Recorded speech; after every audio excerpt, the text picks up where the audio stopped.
एक बार की बात है, एक घर में आग लग गई। घर में से सभी लोगों को निकाला गया। मोहल्ले के कुछ लोग आग बुझाने में लग गए तो कुछ लोग सिर्फ देख रहे थे। उसी घर में एक चिड़िया का घोंसला भी था।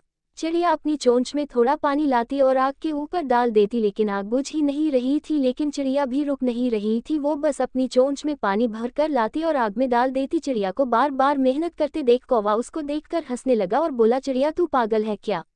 तुझे क्या लगता है ये घर देख इतना बड़ा है और तेरी चोंच इतनी छोटी है, तुझे क्या लगता है तेरे बुझाने से ये आग बुझ जाएगी? चिड़िया ने कहा, हाँ मैं जानती हूँ कि मेरे बुझाने से ये आग नहीं बुझेगी, लेकिन जब भी इस आग के बारे में बात होगी तब मेरा नाम आग बुझाने वालों में होगा और तेरा नाम तमाशा देखने वालों में होगा।